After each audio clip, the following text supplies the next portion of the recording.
Last episode के अंदर देखा था कि शाओ यान और किंग लिन का रीयूनियन हो जाता है। और हाँ यार, तुम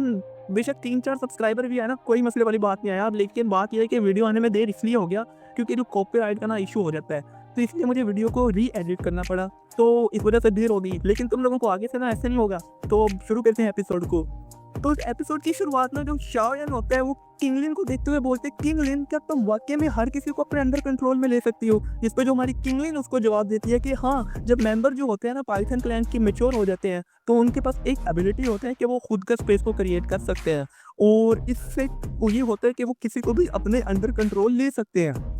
और फिर यहाँ से ही हम अपने ओपोनेंट की पावर को अब्जॉर्व करते हैं। लेकिन बदकिस्मती से मेरी पावर इतनी ज़्यादा स्ट्रॉन्ग नहीं है और मैं सिर्फ एक 2 स्टार 2 जोन के बीस्ट को या फिर उससे कम लेवल के जो स्नेक्स और बीस्ट होते हैं सिर्फ उन्हें ही कंट्रोल कर सकती हूँ। जिस पर जो हमारा त्यान व जंदे और बालू भाई होता है ना, वो कहते हैं आया अभी भी क्या ये कम पावर है कि तुम अभी भी 2 स्टार 2 जोन के बंदे को भी कंट्रोल कर सकती हो। इसके बाद जो किंगलिन होती है वो उस बीस्ट को बाहर निकाल के शाओ यान को दे देती है, और ये बीस्ट वही 9th टायर का बीस्ट फेल होता है जो कि शाओ यान को उस टाइम पे लुल्ली पे करा रहा होता है। मेरा मतलब क्योंकि यार शाओ यान इसको बहुत ज़्यादा पिल्स ऑफर करता है, जैसे कि 6 स्टार 2 होंग पिल, 7th ग्रेड का पिल और 8th ग्रेड का बोन ब्लड पिल भी, लेकिन ये 20 पिल भी नहीं आ रहा होता। तो अब यहाँ से जो शाओ यान होता है वो किंगलिन को बोलता है, किंगलिन कि तुम इस बीस्ट किल का करना क्या चाहती थी? जिस पे जो हमारी किंगलिन होती है उसका चेहरा उतर जाता है और वो बोलती है कि मैंने गलती से पाइथन क्लैन पॉइजन जो है ना अंडरवर्ल्ड से वो ले लिया था, यानी कि मुझे वहाँ से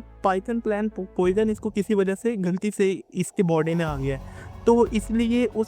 ये इस बीस्ट को लेना चाह रही थी क्योंकि इस बीस्ट के ब्लड से उस पॉइजन को क्योर किया जा सकता है। तो जो हमारा त्यान व जुंदे होता है वो उस पॉइजन को बोलते हुए बोलते हैं कौन सा वो पॉइजन था, जिस पर जो किंगलिन जवाब देती है वो था पाइथन इक्लिप्स हर्ट पॉइजन। जिस पर जो हमारा त्यान व जुंदे होता है भाई वो तो बिल्कुल एकदम उसके पसीना छूट जाता है कि क्या पाइथन इक्लिप्स हर्ट पॉइजन। और यहाँ पे जो हमारी लिटिल फेरी डॉक्टर होती है वो भी आगे होती है और बोलती है कि हाँ मेरे ये तो ठीक है, लेकिन जो ये बीस्ट है ना 9th टायर का जिसका तुम खून लेना चाह रही हो, ये सिर्फ उस पॉइजन को थोड़ी देर के लिए रिमूव कर देगा, लेकिन ये पूरी तरीके से तुम्हारे उस पॉइजन को ख़त्म नहीं कर पाएगा। इस पर जो किंगलिन होती है वो थोड़ा सा उसका चेहरा उतर जाता है। और तो जो हमारा शाओ यान होता है वो बोलता है किंगलिन देर कोई ऐसा कोई पॉइजन नहीं है जिसका कोई इलाज नहीं है, सेम एज इट इज जैसे दुनिया में कोई प्रॉब्लम नहीं है जिसका कोई सोल्यूशन नहीं है। तो जब हम एक दफ़ा जैसे ही एशियंट रूम से बाहर निकलेंगे तो फिर हम सबसे पहले तुम्हारे इस पॉइजन को ही सही करेंगे, लेकिन उससे पहले तुम्हें मेरे साथ एशियन रूम्स में ही रहना होगा।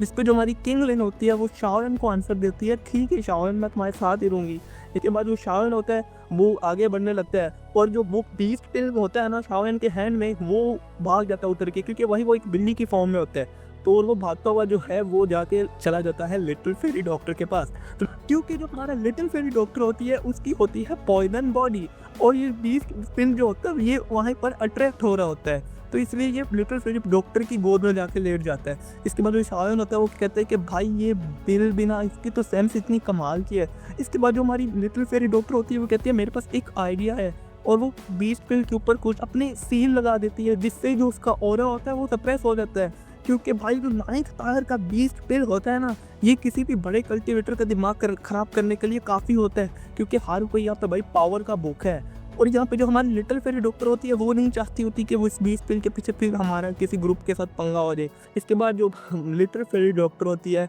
वो उस बीस्ट पिल को जियान के पास करती है, लेकिन जो जियान होती है वो भी बहुत प्यार से उस बीस्ट पिल को पकड़ने लगता है, लेकिन वो बीस्ट पिल जियान के मुंह के ऊपर नाखून मार देता है और भाग जाता है। उस पर जो हमारे त्यान वाले होते हैं वो बोलते हैं कि क्योंकि हम यहाँ पर हैं तो इस जगह को एक मेन हाउस ज़रूर होगा जहाँ पे बहुत से लोग भी आए होंगे, लेकिन अब बहुत मुश्किल है उस मेन हॉल को ढूंढना। इसके बाद जो हमारी किंगलिन होती है वो निकालती है एक मैप का पीस और वो बोलते हैं कि ये देखो मेरे पास एक मैप है जो कि हमें इसी रास्ते तक ले जा सकता है मेन हॉल के। इसके बाद जो शाओ यान होता है वो किंगलिन को फॉलो करने लगते हैं और वो मेन हॉल पर आ जाते हैं जहाँ पर बहुत सी भीड़ होती है। तो इसके बाद जो शाओ यान की नज़र पड़ती है तो भाई वहाँ पे वो देखता है वहाँ पर है बिंग हे।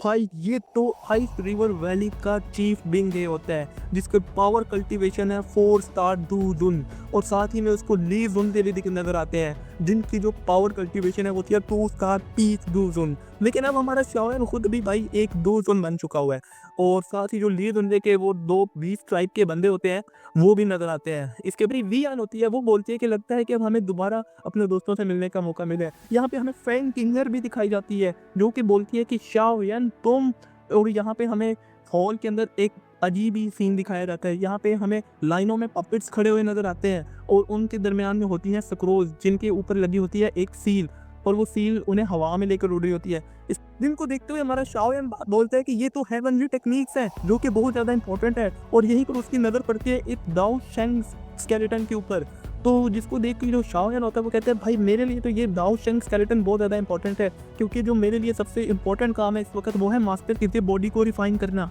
और दाओ शेंग की बॉडी से बने हुए मास्टर तो बहुत ही बवाल लेवल के पावरफुल होंगे। इसके बाद जो हमें दिखाया जाता है कि जो टेक्निक के ऊपर सील्स होते हैं वो डिसअपेयर होने लगते हैं। फिर यहाँ पे हमें एक ब्लडी ऑरा दिखाया जाता है जो कि पूरे छत को कवर कर लेता है, और फिर एक पोर्टल ओपन होता है जिसमें से हमारा निकलता है ओल्ड गूस ज़ाई जिंग, और उसके पीछे जो होल फोर्स के प्रोटेक्टर होते हैं वो भी आते हैं, जिसको जो हमारा शाओयन देख के बोलता है ज़ाई जिंग ये कहाँ से आ गया यहाँ पे। बाद जो हमें स्टूडियो सीन शिफ्ट करके ज़ाई जिंग के ऊपर ले जाता है जो कि भाई उसी एटीट्यूड में आता है और बोलता है कि भाई ये सारे जो कचरा है ना ये साइड पे हो जाए,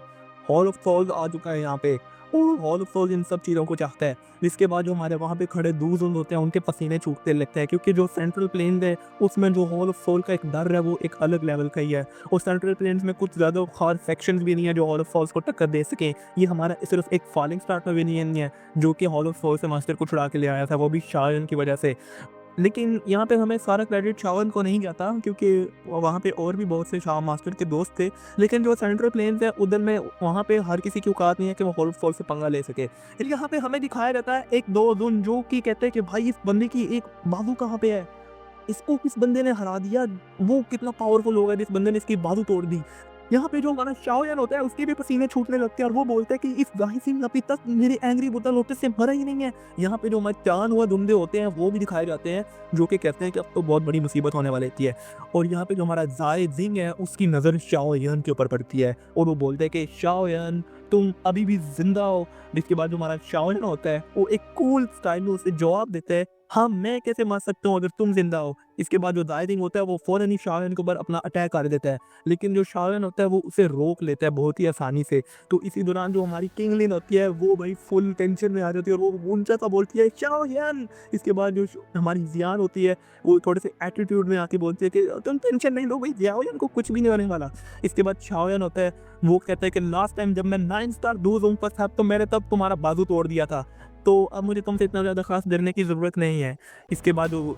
हमारा ज़ाई जिंग दिखाया जाता है जो कि कहता है ओ बच्चे तुम, हमें स्टूडियो सीन शिफ्ट करके दिखाता है कि जो फील्ड होती हैं जिनके अंदर वो टेक्निक्स हमें पहले दिखाई जाती हैं वो सील्स टूटने लगती हैं, जिसको जो ज़ाई जिंग होता है वो भी उन सील्स को देखने लगता है और शाओयन भी देखने लगता है। और यहाँ पे जो नीचे जितने भी कल्टीवेटर्स और डाउन लेवल के बंदे होते हैं जो कि सेंट्रल प्लेन्स में मुख्तलिफ जगह से एशियंट रूम्स में आए होते हैं इन्हें कलेक्ट करने के लिए, वो भी उन चीज़ों को देखने लगते हैं। और वहाँ पे जो एक शोर मतलब लग जाता है कि हेवनली स्क्रोल्स, और यहाँ पे जो सील्स है वो ओपन हो चुकी हैं। इसके बाद तमाम लोगों में भाई मारा मारी शुरू हो जाती है, वो तमाम लोग उन सील्स को पकड़ने लगते हैं। अरे ज़ाई जिंग कहता दिखाई देता है कि शाओयन तुम रुको, पहले ज़रा मुझे अपना कुछ हॉल का काम निपटाना है, इसके बाद मैं तुम्हें देखूंगा। और जो ज़ाई जिंग होता है वो वहाँ से पता नहीं कि कहीं गायब हो जाता है। और यहाँ पे जो हमें जियान दिखाई देती है वो कहती है कि चलो भागो हमें भी वो स्क्रोल्स लेने हैं। शाओयन दिखाया जाता है जो कि बोलता है कि इतना रश करने की ज़रूरत नहीं है क्योंकि ये इतना सिंपल नहीं है जैसा तुम लोग सोच रहे हो। फिर फैंग किंगर दिखाई जाती है जो कि एक हेवनली स्क्रॉल को पकड़ लेती है और वो बोलते हैं भाई एक तो मुझे भी मिल गया। कि हमें यहाँ पे एक बंदा दिखाया जाता है जिसका नाम होता है शॉन होंग। भाई ये बंदा तुम्हें बताना ही भूल गया, ये बंदा एक 5 स्टार 2 लेवल का बंदा है और ये फोनिक्स साइड से आया हुआ है। तो यहाँ पे जो फैंग किंगर है उसके पीछे से कमर में एक मुक्का आ लगता है और वो मुक्का कोई और नहीं, वहाँ के जो गार्डियन पपेट्स होते हैं वो मारते हैं, जिसको लगते ही जो फैंग किंगर होती है वो एक दीवार में जा धंसती है। तो यहाँ पे जो हमारी फैंग किंगर होती है वो गिर जाती है और वो उसके हाथ में लेकिन फिर भी एक स्क्रोल होता है। तो वहीं पे जो उसका होंग, यार इसका बंदे का नाम बड़ा मुश्किल है तो मैं इसको क्या बोलूं, कहना क्या चाहते हो यार हम इस बंदे को ना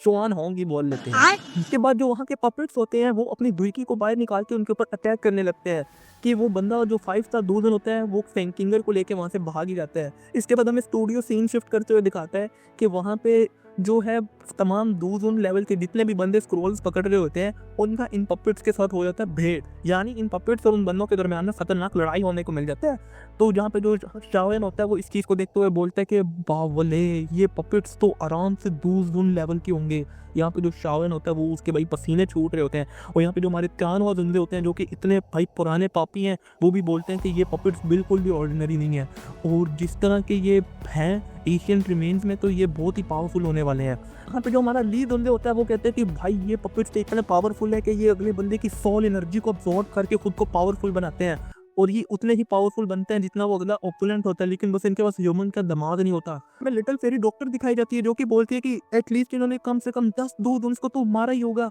इतने पावरफुल बनने के लिए। ये तो भाई एशियन रूम्स बहुत ही खून की नदियों वाला शहर है। इस शाओयन को यहाँ पे ये भी मालूम होता है कि जो हेवनली स्क्रोल जिसकी बात कर रहा है वो उस दाओशंग के स्केलेटन के अंदर ही है। यहाँ पे जो हमारा शाओयन होता है उसकी जो अपनी पूरी नज़र होती है वो इस दाओशंग के स्केलेटन के ऊपर ही होती है, क्योंकि उसे पता होता है कि अगर उसको मास्टर की बॉडी को अच्छे से रिफाइन करना है तो उसको ये दाओशंग लेवल का स्केलेटन तो ज़रूर ही चाहिए। इसके बाद जो हमें लिटिल जियान दिखाई जाती है जो कि एक स्क्रोल को पकड़ने वाली होती है कि शाओयन उसके पीछे आके उसको थोड़ा सा धिक्का दे के आगे कर देता है। तो जिस पर जो जियान होती है वो शाओयन को बोलती है शाओयन तुमने तो मुझे गिराने ही लगे थे, और जो उसका जो स्क्रोल होता है वो शाओयन पकड़ लेता है। लेकिन जो शाओयन होता है वो यहाँ पे जियान को बचा रहा होता है एक पपेट से, क्योंकि अगर उसे आगे नहीं करता तो वो पपेट उसे मुक्का मार देता। तो ये और यहाँ पे जो शाओयन होता है उसको एक स्क्रोल भी मिल जाता है, जिसको जो हमारा त्यान हुआ धंधे और बालू भाई देखकर बोलते हैं अब इसको भाई स्क्रोल मिल गया। और यहीं पे जो लिटिल फेरी डॉक्टर होती है वो बोलती है शाओयन ध्यान से पीछे देखो, और यहीं पे जो शाओयन को एक पपेट मुक्का मारने लगता है, लेकिन शाओयन उसे डॉज कर लेते और बोलते हैं अबे भाई अब तुम लोगों से मार खाऊंगा मैं। यहाँ पर एक और बंदा दिखाया जाता है जो कि ये वो बंदा तो म्यूजिक वीडियो में अपीयर होने वाला प्रोफाउंड शुआन सेक्ट का वो डूज वन है जो कि हमें लड़ता भी दिखाया जाता है। और ये शाओयन को बोलते हैं शाओयन मैं तुमसे अपने बच्चे का बदला जरूर लूंगा जो कि तुम्हारी वजह से मारा गया, क्योंकि अगर तुम वहाँ पर उसको इंजर्ड नहीं करते तो मूवू उसको नहीं मारता। इसके बाद जो हमें